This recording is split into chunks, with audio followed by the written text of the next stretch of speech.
नमस्कार। एक ऐसे दौर में जब शहरों में रहने वाले लोग अपने पड़ोसियों से बेहतर रिश्ते नहीं बना पाते, अगर मैं आपसे कहूं कि दूर आसमान में बैठे चंद्रमा से यानी मून से आपका रिश्ता बेहतर होना चाहिए एक अच्छे जीवन के लिए, तो क्या कहेंगे आप?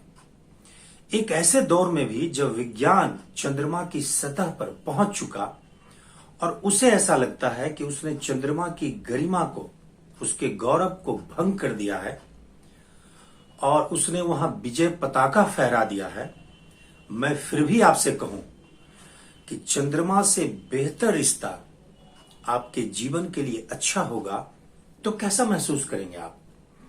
आपको लग सकता है कि दूर बैठा चंद्रमा मेरे जीवन के साथ क्या कर सकता है। दरअसल समंदर को भी ऐसा ही लगता है, किंतु अमावस और पूर्णिमा के दिन, अमावस और पूर्णिमा की रात्रि, जब चंद्रमा, पृथ्वी और सूरज तीनों एक रेखा में आ जाते हैं, तो समंदर के साथ चंद्रमा बहुत कुछ करता है। एक बड़ा खिंचाव पैदा होता है, हाई टाइड्स पैदा होते हैं। तब जाकर लगता है कि क्या ऐसा मुमकिन है? बहुत सारे ज्योतिषियों का यह कहना है कि यदि इतनी बड़ी जल राशि के साथ, समंदर की इतनी बड़ी जल राशि के साथ चंद्रमा बहुत कुछ कर सकता है, तो मनुष्य के भी शरीर में एक बड़ा हिस्सा जल का है, तो क्या चंद्रमा वहां कोई खेल नहीं करता होगा? विज्ञान ने अपने एक निष्कर्ष में, एक अध्ययन में पाया है कि पूर्णिमा और अमावस के दिन या उसकी रात्रि पागल खाने में काफी हलचल नोट किया जाता है। पागल खाने में काफी हलचल होता है। क्या कारण है? हैरान है वैज्ञानिक, जो पूर्णिमा और अमावस के दिन ही पागल खाने में इतना हलचल क्यों होता है? इसलिए मैं कहता हूं कि चंद्रमा दूर बैठकर आपके जीवन के साथ बहुत कुछ कर सकता है, और चंद्रमा के साथ जितना बेहतर रिश्ता आप बना पाए, आपके अच्छे जीवन के लिए वो बहुत जरूरी है। ज्योतिष की दुनिया में सूरज जीवन देता है, तो चंद्रमा से रस पैदा होता है। इसीलिए तमाम औषधियों के स्वामी चंद्रमा को कहा गया है, क्योंकि औषधि में जो औषध का गुण है वो चंद्रमा के कारण आता है। तो सूरज जीवन देता है, वो राजा है। चंद्रमा इस जीवन में रस देता है, जो कि ग्रह मंडल में रानी का दर्जा प्राप्त है। चंद्रमा को मन का कारक कहा जाता है। इसलिए मैंने कहा कि चूंकि चंद्रमा का संबंध सीधे कल्पना से और मन से है, इसलिए यदि उसकी स्थिति बहुत बेहतर नहीं हो तो वो पागल तक कर सकता है। इसलिए हमने शुरू में कहा आपको कि पागल खाने पर अमावस और पूर्णिमा के दिन विशेष हलचल नोट किया गया है। आइए अब ये जानते हैं कि किसी वजह से यदि चंद्रमा कमजोर हो तो क्या हो सकता है। देखिए, मेरा प्रयास यह है कि यदि आपको ज्योतिष का ABCD भी नहीं मालूम है, यदि आपको ज्योतिष का क ख ग भी नहीं मालूम है, तो भी आप बहुत कुछ लाभ उठा सकते हैं। कुछ कारण हैं, कुछ लक्षण हैं, कुछ स्थितियां हैं, कुछ परिस्थितियां हैं, जिनसे आप ये पता लगा सकते हैं कि आपके जीवन में चंद्रमा मजबूत है या नहीं। और यदि आपको पता चल जाए कि चंद्रमा कमजोर है, तो समय रहते आप उसे मजबूत करने के उपाय कर सकते हैं। यदि आपकी जन्म कुंडली में चंद्रमा कमजोर है, नीच है, पापाक्रांत है, राहु के साथ है, या किसी पाप ग्रह के साथ है, अथवा सूर्य के साथ अस्त है, या फिर आपका जन्म अमावस की रात्रि में हुआ है, या फिर कृष्ण पक्ष की रात्रि में हुआ है, ये कुछ ऐसे कारण हैं कि यदि ऐसा चंद्रमा है तो उसे ज्योतिष जगत में चंद्रमा के कमजोर होने के रूप में बताया जाता है। और यदि ऐसा है तो आपके जीवन में कुछ विशेष लक्षण प्रकट होंगे और आप समझ सकते हैं कि आपके चंद्रमा के साथ कुछ न कुछ तो है। और क्या लक्षण है उसके? यदि चंद्रमा किसी भी तरह से कमजोर है तो आपके मन में एक ठहराव नहीं होगा, क्योंकि चंद्रमा का रिश्ता कल्पना से है और सीधे मन से है। तो मन को जो एक ठहरा हुआ होना चाहिए, जो उसमें एक आनंद का भाव होना चाहिए, उसमें कमजोरी देखी जाएगी।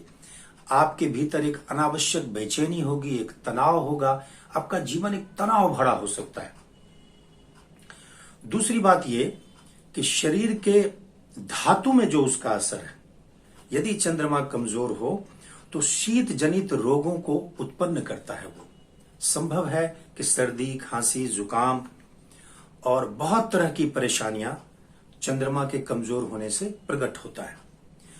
चंद्रमा का रिश्ता सीधे माता से है और सीधे सुख से है। तो यदि चंद्रमा आपके जीवन में कमजोर है तो माता से जितना सुख मिलना चाहिए उसमें कमी आ सकती है, या फिर मां के साथ कोई समस्या हो सकती है, और निश्चित रूप से आपके जीवन में सुख भोग में कठिनाई आएगी। चंद्रमा राजकारक ग्रह भी कहा जाता है। जैसे सूर्य को राज ग्रह कहा गया है, तो चंद्रमा भी एक राज ग्रह है, क्योंकि सूर्य की पत्नी है, रानी है। तो यदि चंद्रमा कमजोर है तो सत्ता, वैभव, ऐश्वर्य, इन चीजों को पाने में भी कठिनाई आती। चंद्रमा की कृपा है तो कभी लोगों पर विशेष दृष्टिगोचर होता है। वो तमाम क्षेत्र जिसमें कल्पना की आवश्यकता है, जिसमें क्रिएशन की आवश्यकता है, वहां चंद्रमा के मजबूत होने का स्पष्ट रूप से प्रमाण देख सकते हैं आप। तो ये कुछ कारण हैं, कुछ लक्षण हैं जिनसे ये समझा जा सकता है उस व्यक्ति के लिए भी जिसके पास ज्योतिष का कोई बेसिक ज्ञान नहीं है, कोई आधारभूत ज्ञान नहीं है, वो भी ये अनुभव से समझ सकता है कि मेरे चंद्रमा के साथ कुछ न कुछ कमजोरी है, और इसलिए दूर बैठा चंद्रमा उसके जीवन के साथ बहुत सारा खेल खेल रहा है। तो क्या करना चाहिए आपको? यदि ऐसी परिस्थिति है तो सबसे पहले वैदिक शास्त्र कहता है कि कुछ नहीं तो आप श्रद्धा से भर जाइए। किसके प्रति? चंद्रमा के प्रति। जब कभी सोमवार के दिन विशेषकर और पूर्णिमा के दिन चंद्र का दर्शन हो, उन्हें आप देखें, तो हाथ जोड़कर धन्यवाद के भाव से, श्रद्धा के भाव से भर जाएं। ये बिल्कुल एक प्राथमिक उपाय होगा कि आप चंद्रमा से यह निवेदन कर रहे हैं कि उनके जीवन में आप कृपा करें।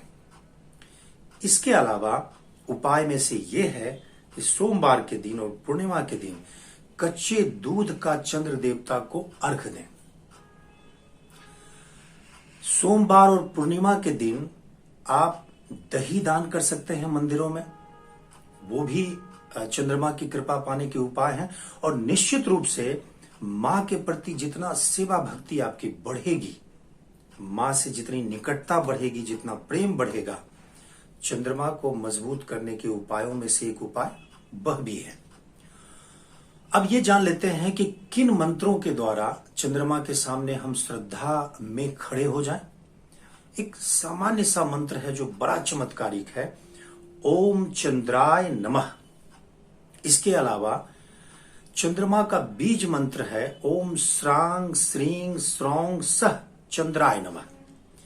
ये दो ऐसे मंत्र हैं कि इन मंत्रों के साथ आप सोमवार और पूर्णिमा के दिन विशेषकर आप चंद्र देवता के सामने मंत्रोच्चार के साथ, श्रद्धा के साथ उनकी कृपा पाने के निवेदन कर सकते हैं आप, और निश्चित रूप से आपके जीवन में चंद्रमा मजबूत होता चला जाएगा।